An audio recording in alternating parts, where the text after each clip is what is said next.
नमस्कार, आप देख रहे हैं न्यूज इंडिया। आपके साथ मैं हूं अभिषेक। आज उत्तराखंड के मुख्यमंत्री पुष्कर सिंह धामी का जन्मदिन है। सीएम धामी अपने परिवार के साथ अपने जन्मदिन के अवसर पर टपकेश्वर महादेव मंदिर में पूजा अर्चना करने पहुंचे। तस्वीरें हम आपको दिखा रहे हैं।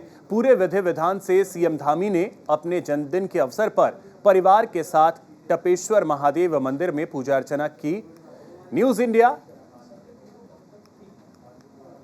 न्यूज इंडिया की तरफ से भी पुष्कर सिंह धामी को उनके जन्मदिन पर ढेर सारी शुभकामनाएं।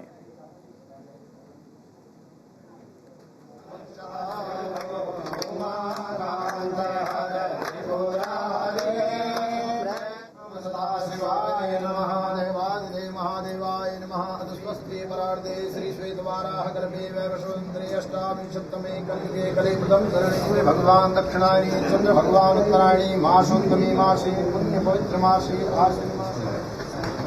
ये तस्वीरें टपकेश्वर महादेव मंदिर की, जहां पर पुष्कर सिंह धामी पूरे परिवार के साथ पहुंचे और पूजा अर्चना की।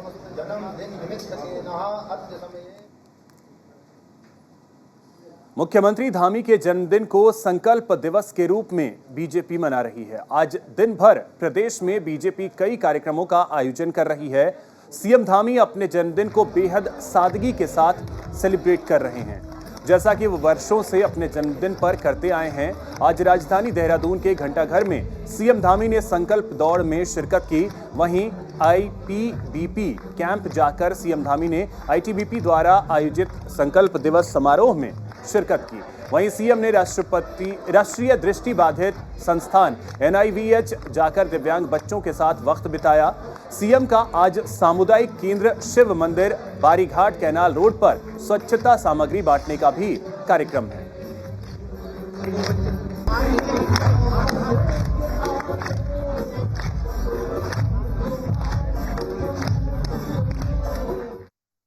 इस पूरे आईटीबीपी को प्रमुखता से नेतृत्व देने का जो इस क्षेत्र में काम कर रहे हैं, नीलाम किशोर जी का बहुत धन्यवाद। मैंने बताया कि मैं इस बार जो है, हर बार मेरा कभी पिछली बार माना गया था, फिर जो यहाँ पर टेरिटोरियल आर्मी की जो कंपनी है उनके बीच में गया था। तो इस बार मैंने तय किया था कि आप सब लोगों के बीच में आऊंगा। आपने इतने सारे कार्यक्रम कर दिए और बच्चों ने तो बिल्कुल मन ही मोह लिया।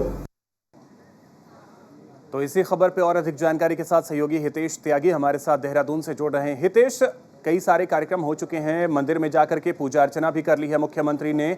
आगे और क्या क्या कुछ कार्यक्रम आज रहने वाले हैं मुख्यमंत्री के?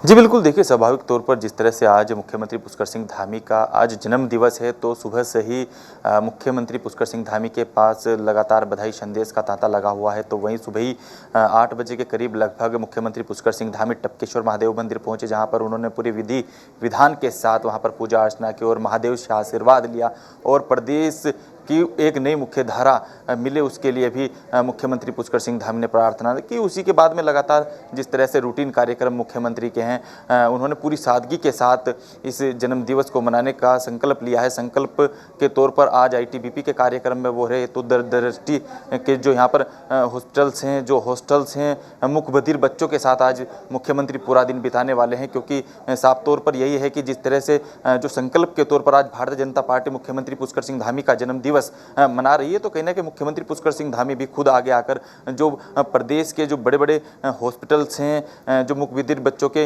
हॉस्टल्स हैं, वहां पर जाकर उनके साथ समय बिताएंगे। जी तो हितेश, इसमें बीजेपी की तरफ से क्या क्या और कार्यक्रम रहने वाले हैं प्रदेश बीजेपी की तरफ से? क्योंकि मुख्यमंत्री तो अपने कार्यक्रम में शिरकत कर ही रहे हैं, लेकिन इसके अलावा बीजेपी की तरफ से क्या कुछ कार्यक्रम है? जी बिल्कुल, देखिए भारतीय जनता पार्टी का जो एजेंडा है वो मुख्यमंत्री पुष्कर सिंह धामी के जन्मदिवस को लेकर, जो स्वच्छ भारत अभियान को लेकर है। क्योंकि सुबह से ही भारतीय जनता पार्टी के कार्यकर्ता जगह जगह सफाई अभियान चला रहे हैं, तो वहीं जो स्वच्छता से जो रिलेटेड जो भी सामग्री होती हैं उनको बनाया जा रहा है और मुख्यमंत्री पुष्कर सिंह धामी के माध्यम से उनके हाथों से वह सामग्री आज वितरित होने वाली है। हालांकि अभी मुख्यमंत्री पुष्कर सिंह धामी का यह कार्यक्रम अब से 1 घंटे के बाद शुरू होगा, तो उसी के बाद मुख्यमंत्री पुष्कर सिंह धामी आगे के कार्यक्रमों में शिरकत करेंगे। जन्मदिन मनाते आए हैं, वैसे ही सादगी से आज भी मना रहे हैं। बने रहे आप हमारे साथ, आगे भी आपसे खबरों पे अपडेट लेंगे। आज कैबिनेट मंत्री सौरभ बहुगुणा ने दुग्ध विकास विभाग की बैठक ली, जिसमें सभी समिति के अध्यक्षों के अलावा अधिकारी मौजूद रहे। उन्होंने कहा कि दुग्ध समितियों का कई जगहों पर ग्राफ गिरा है, जिसके लिए भूसे की कीमत बढ़ना मुख्य कारण है। उन्होंने आगे कहा कि सोसाइटीज को मजबूत करने के लिए इस बैठक को बुलाया गया था, ताकि छोटे पशुपालक जो सोसाइटी से जुड़े हैं उनको फायदा पहुंचाया जा सके। उन्होंने बताया कि पशुपालकों को फायदा पहुंचाने के लिए बीते 1 महीने में 2 रुपए का रेट बढ़ाया गया है। जहां पर दुग्ध सोसाइटीज नुकसान में हैं, वहां पर रेट नहीं बढ़ाए गए।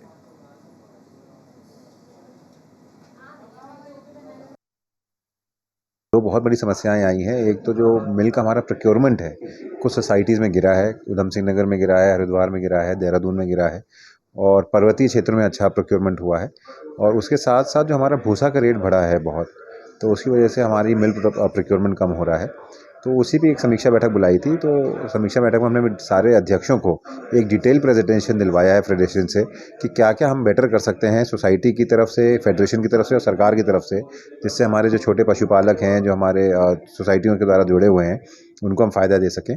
और पिछले 1 महीने में हमने लगातार, चाहे वो नैनीताल दुग्ध सोसाइटी हो, उधम सिंह नगर दुग्ध सोसाइटी हो, अल्मोड़ा बागेश्वर की हो, चाहे वो उत्तरकाशी की हो, हमने पशुपालकों को राहत देने के लिए 2-2 रुपये का रेट बढ़ाया है आंचल के दूध का। कुछ अच्छे चेंजेस सोसाइटी के द्वारा, फेडरेशन के द्वारा और सरकार के द्वारा पशुपालकों के हित में देते हुए आप दिखेंगे। तो सहयोगी हितेश त्यागी हमारे साथ लगातार बने हुए हैं देहरादून से। हितेश, बैठक के बाद चीजें क्या कुछ निकल करके सामने आई हैं, वो विस्तार से बताएं। जी बिल्कुल, देखिए जिस तरह से सौरभ बहुगुणा जो कि कैबिनेट मंत्री है, उन्होंने लगातार सचिवालय में लगातार जो दूध के व्यापारी हैं उनके साथ भी लगातार बैठक कर रहे हैं और जिस तरह से किसान क्रेडिट कार्ड की बात सौरभ बहुगुणा कर रहे हैं, क्योंकि जिस तरह से डेयरी लोन को लेकर, क्योंकि जिस तरह से भूसा का रेट बढ़ा है तो कहीं ना कहीं जो दूध की महंगाई है वो भी थोड़ी सी बढ़ी है और जो उसका प्रोडक्शन है वो भी कहीं ना कहीं घटा है। तो उसको लेकर सौरभ बहुगुणा लगातार इस पर मंथन कर रहे हैं अधिकारियों के साथ, चाहे वो आंचल डेयरी हो, चाहे वो अमूल दूध हो। कई ऐसे कंपनियां हैं जिनके साथ सौरभ बहुगुणा लगातार बैठक करें, क्योंकि जिससे ज़्यादा से ज़्यादा हरिद्वार की बात करें या उधम सिंह नगर की बात करें या नैनीताल की बात करें या ऊपर पिथौरागढ़ की बात करें, क्योंकि जो पर्वतीय क्षेत्र है वहाँ पर तो दूध का उत्पादन ठीक है, लेकिन जो तराई का जो एरिया है वहाँ पर दूध का उत्पादन घटा है। तो सबसे बड़ी बात यह है, क्योंकि जिस तरह से लंपी वायरस एक बीमारी है, लगातार कहर बरपा रही है, तो उसको देखते हुए भी सौरभ बहुगुणा ने लगातार बैठक की है। और एक बात बड़ी ये भी कही है कि जब तक लंपी वायरस का कहर खत्म नहीं हो जाता, कम से कम उन गायों का दूध पीने से आम जन को बचना होगा। जी नहीं, तो इन सब के बीच जरूरत ये भी है कि अगर भूसे की उपलब्धता को बढ़ाया जाए तो शायद चीजें बेहतर हो सकें। जी बिल्कुल, देखिए जिस तरह से सौरभ बहुगुणा ने साफ तौर पर यह भी कहा है, क्योंकि जो भूसा है उसका रेट बढ़ा दिया गया है, क्योंकि जो तराई के एरिया है वहाँ पर जिस तरह से जो किसान है, क्योंकि गेहूँ कम बोया जा रहा है, तो उसी की दृष्टि से देखते हुए, क्योंकि जो शहर में जो जानवर पालते हैं, क्योंकि गाँव में तो भूसे का उत्पादन पूरा है, लेकिन जो शहरों की जो कंडीशन है वहाँ पर भूसा महंगा मिल रहा है, तो उसी को देखते हुए कहीं ना कहीं सौरभ बहुगुणा ने यह बैठक बुलाई और उसको जोर भी दिया है कहीं ना कहीं। जी ठीक है, आप हमारे साथ हितेश बने रहें, आगे भी खबरों पे अपडेट आपसे लेते रहेंगे। भारी बारिश को लेकर उत्तराखंड मौसम विभाग ने रेड अलर्ट जारी किया है। मौसम विभाग के अनुसार सितंबर तक प्रदेश भर में भारी बारिश की संभावना है। वहीं आज और कल प्रदेश में भारी बारिश की संभावना जताई गई है। उत्तराखंड में हो रही बारिश का असर दिल्ली एनसीआर में भी देखने को मिल रहा है। कल दिल्ली एनसीआर के कई जगहों पर झमाझम बारिश हुई थी। आज भी आसमान में घने बादल छाए रहेंगे।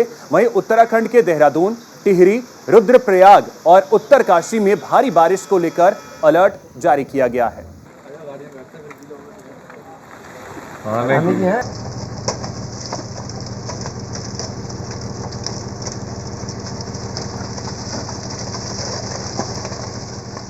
तो तस्वीरें हम आपको दिखा रहे हैं, ये देखिए तस्वीरें भारी बारिश की वजह से किस तरीके से पहाड़ी इलाकों में स्थिति बिगड़ी है, उसकी तस्वीरें भी हम आपको दिखा रहे हैं।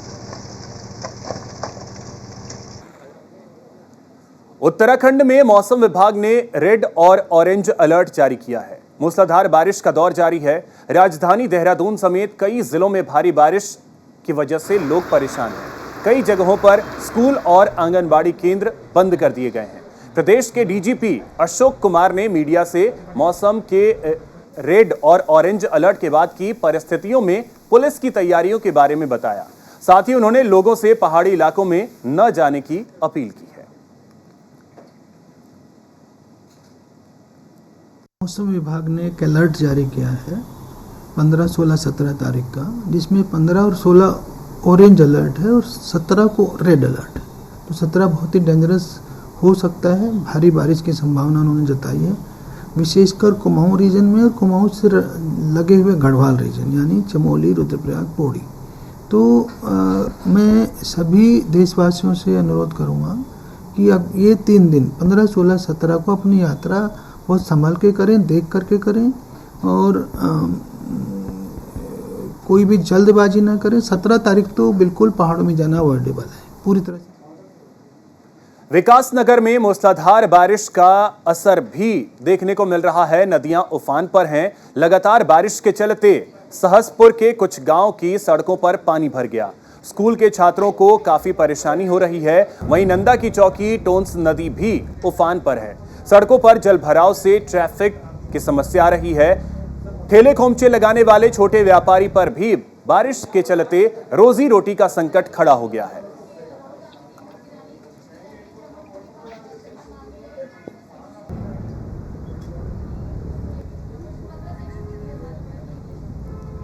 तो हितेश हमारे सहयोगी लगातार हमारे साथ बने हुए हैं, उनके पास चलते हैं और फिलहाल मौसम का क्या हाल है वो समझते हैं। हितेश, तो फिलहाल मौसम का क्या हाल है?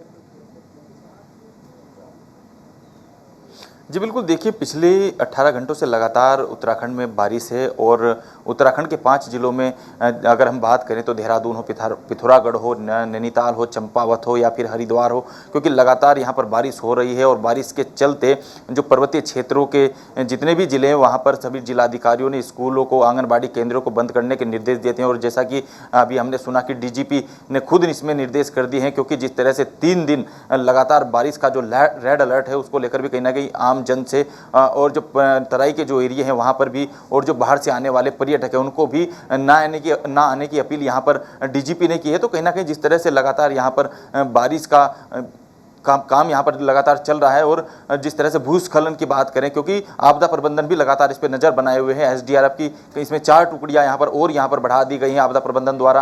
एनडीआरएफ की यहाँ पर टुकड़ियाँ बढ़ा दी गई। तो कहीं ना कहीं लगातार जिस तरह से रेड अलर्ट जारी है, क्योंकि मानसून अभी जाने को है, लेकिन जिस तरह से लगातार बारिश हो रही है तो कहीं ना कहीं जो बाहर से आने वाले जो पर्यटक हैं उनको यही सलाह दी गई है कि अभी न आए। जी हितेश, ये तो बात हो गई कि ठीक है तैयारियां प्रशासन की तरफ से की जा रही हैं, लेकिन इन सब के बीच हम देख रहे हैं कि कई जगहों पे जलभराव की समस्या है। ऐसे में जहां नगर निगम है, नगर पालिका है, वो क्या कर रहे हैं, उनकी क्या तैयारी है? जी बिल्कुल, देखिए जिस तरह से लगातार बारिश हो रही है और देहरादून की अगर हम बात करें, क्योंकि हमने पहले भी कहा था स्मार्ट सिटी का कार्य जिस तरह से यहाँ पर चल रहा है, देहरादून हो या हरिद्वार हो या कोई अन्य जगह हो, जहाँ जहाँ पर भी स्मार्ट सिटी के कार्य चल रहे हैं वहाँ पर स्मार्ट सिटी के अधिकारियों ने सड़कों को खोदने का काम किया। उनके कामों की वजह से यहाँ पर सड़कों में पानी भर रहा है। नदी नाले, गाड़ गदेरे जो भी हैं वो सभी चौक हो जा रहे हैं। उन्हीं की वजह से लोगों के घरों में पानी भरने की समस्या उत्पन्न हो रही है। उसको लेकर लगातार अधिकारी प्रयास कर रहे हैं, लगातार बैठक कर रहे हैं। और नगर निगम की अगर हम बात करें, क्योंकि नगर निगम लगातार से ही, क्योंकि जिससे बीमारी भी उत्पन्न है, ये साफ तौर पे देखने को मिल रहा है कि तैयारियां उस तरीके से पुख्ता नहीं की गई हैं जिस तरीके से की जानी चाहिए थी। ठीक है, आप हमारे साथ बने रहें। और आपको बता दें कि बारिश की वजह से मुश्किलें लोगों की बढ़ी हैं और मौसम विभाग ने ऑरेंज और रेड अलर्ट जारी किया है। अगले 3 दिनों तक ये स्थिति रहेगी। उत्तराखंड के अलग अलग हिस्सों में बारिश लगातार होती रहेगी। ये मौसम विभाग ने अलर्ट जारी किया। इसी को लेकर के डीजीपी ने भी तैयारी पूरी कर ली है। अब ये तस्वीरों को देख करके अंदाजा लगा सकते हैं कि किस तरीके की स्थिति है। हरिद्वार की ये तस्वीरें और देहरादून हो, टिहरी हो, रुद्रप्रयाग, उत्तरकाशी, इन सभी जगहों पर ये सड़कों पे किस तरीके से पानी भरा हुआ है और वाहन चालकों को किस तरीके से परेशानी का सामना करना पड़ रहा है, ये तस्वीरों को देख करके आप अंदाजा लगा सकते हैं। हालांकि कुछ जगहों पर जहां धान की खेती होती है वहां के किसान तो खुश नजर आ रहे हैं, लेकिन जो लोग हैं जिन्हें सड़कों से गुजरना है, जो स्टूडेंट्स हैं, उन्हें परेशानी का सामना करना पड़ रहा है इस बारिश की वजह से, क्योंकि जो सड़कों पर पानी जमा हुआ है। आप ये तस्वीरों को देख करके अंदाजा लगाइए कि इन सड़कों पर चलना कितना मुश्किल है, क्योंकि जगह जगह पर सड़कों पर गड्ढे हैं, सड़कों को खोदा गया है। उत्तराखंड वक्फ बोर्ड इन दिनों सुर्खियों में है। बीजेपी के प्रदेश प्रवक्ता रहे शादाब शम्स के वक्फ बोर्ड अध्यक्ष बनने के बाद उन्होंने वक्फ की संपत्ति और मदरसों के साथ साथ पिरान कलियर को लेकर बयान दिया, जिसके बाद उनके बयानों को लेकर विवाद हो रहा है। वहीं अध्यक्ष बनने के बाद शादाब शम्स ने वक्फ बोर्ड के आज पहली बैठक बुलाई है, जिसमें कई निर्णय लिए गए। वक्फ बोर्ड की पहली बैठक में बोर्ड ने पिछले 5 सालों में क्या क्या काम किए हैं उन पर चर्चा हुई। साथ ही राज्य में उन 103 मदरसों पर भी निर्णय लिया गया जो उत्तराखंड में वक्फ बोर्ड के पास हैं, जिसमें कहा गया है कि उन मदरसों में स्मार्ट क्लासेस बनेंगी। जो कुरान पढ़ना चाहेंगे वो कुरान पढ़ेंगे। आज वक्फ बोर्ड की पहली बैठक थी और चेयरमैन वक्फ बोर्ड उत्तराखंड बनने के बाद ये बोर्ड की पहली बैठक हुई है और लोगों को बहुत उम्मीदें हैं इस बैठक से। तो बोर्ड का प्रस्तुतिकरण हुआ कि पिछले विगत 5 वर्षों में बोर्ड ने क्या काम किया, उनके कामों को देखा गया। फिर हमारे एजेंडे में कई महत्वपूर्ण काम थे जिनको लेके लंबे डिस्कशंस हुए। उसमें जो बहुत अति महत्वपूर्ण आज के विषय को लेके जो आजकल चल रहा है वो था मदरसों को लेके। 103 मदरसे उत्तराखंड में वक्फ बोर्ड के पास हैं और वक्फ बोर्ड में आज बैठक में लगभग जो एजेंडे में रखा गया, जिसमें तमाम सदस्य गणों माननीय सदस्य गणों की तरफ से आम सहमति बनी है, वो ये बनी है कि 103 मदरसे जो हमारे हैं उनमें से हम मॉडल मदरसे अब स्टार्ट करने जा रहे हैं, जिसमें स्मार्ट क्लासेस बनेंगी, स्मार्ट मदरसे बनेंगे। तो सहयोगी हितेश त्यागी हमारे साथ देहरादून से इसी खबर पर अधिक जानकारी के साथ जुड़े हुए हैं। हितेश, क्या कुछ रहा बैठक और बैठक के मुख्य एजेंडों के बारे में अगर आप बताएं, वो क्या क्या रहे?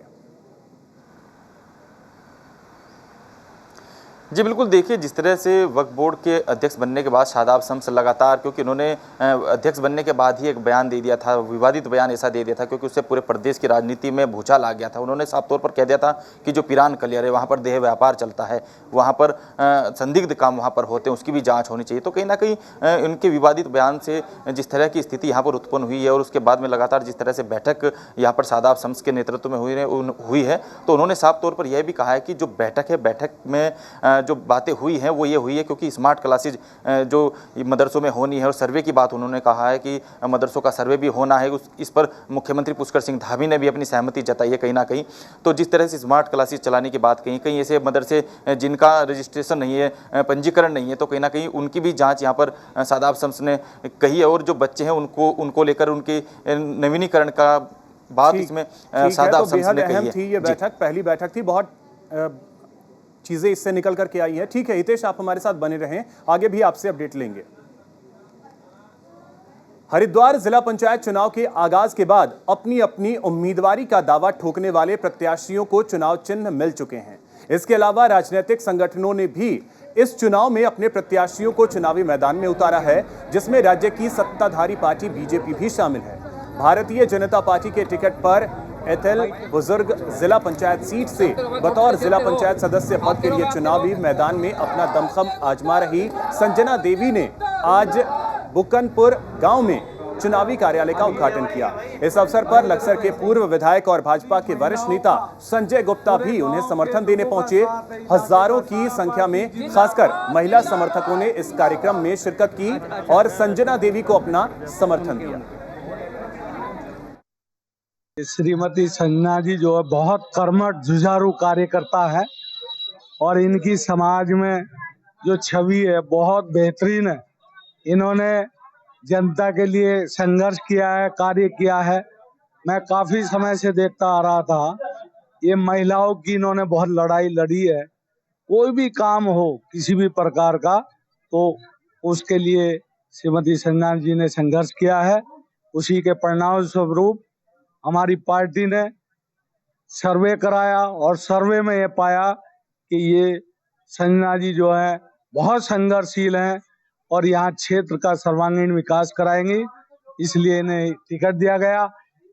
सबसे पहले तो मैं जितनी जनता मेरे साथ आई है, मीडिया प्रभारी, मेरी माता बहनें, मेरे भाई बंधु और जितने भी है सारे सदस्य, उनका मैं दिल से धन्यवाद करना चाहूंगी।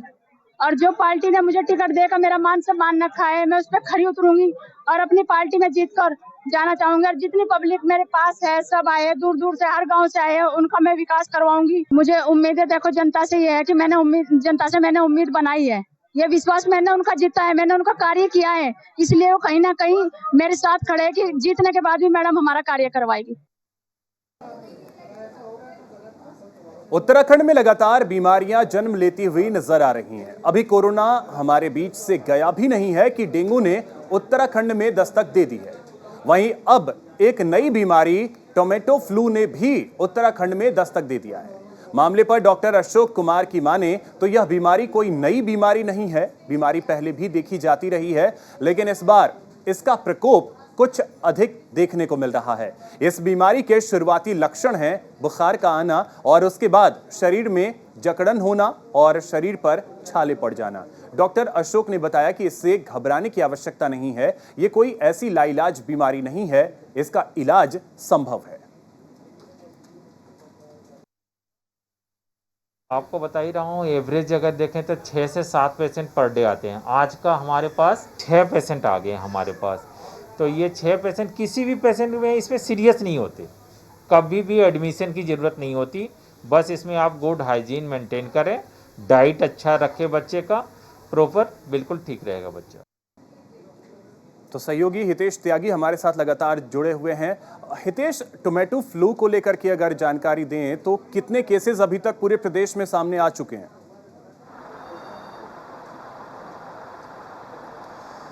जी बिल्कुल, देखिए जिस तरह से इसमें स्वास्थ्य प्रभारी आर राजेश ने भी इसमें मतलब अपना बात कही थी, और जो टोमेटो फ्लू की बात करें, इसमें बहुत कम केसेस अभी देखने को मिले हैं। राज्य के अंदर बहुत कम ऐसे केस है।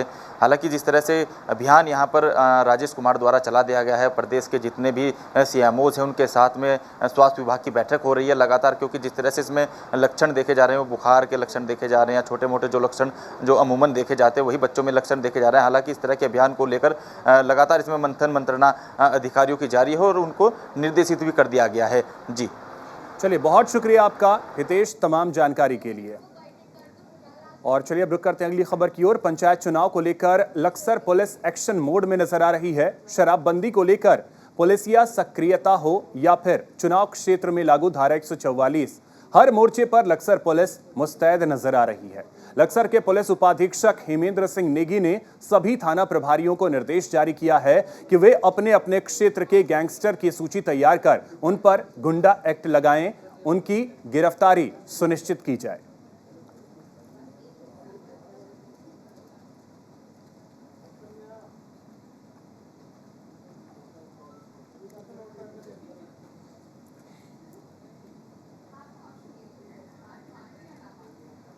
वहीं पूर्व उत्तराखंड कांग्रेस प्रदेश अध्यक्ष प्रीतम सिंह ने लश्कर शराब कांड पर क्या कुछ कहा है, वो आपको सुनाते हैं।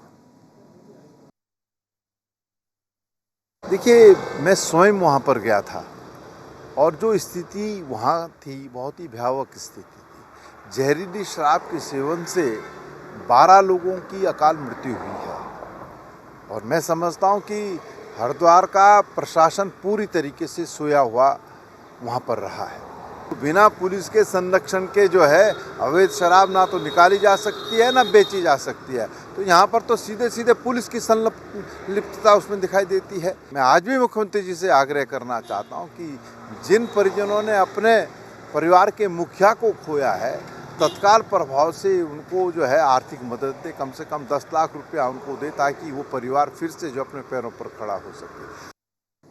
तो इसी के साथ इस बुलेटिन में फिलहाल इतना ही। यहां रुकेंगे एक छोटे से ब्रेक के लिए।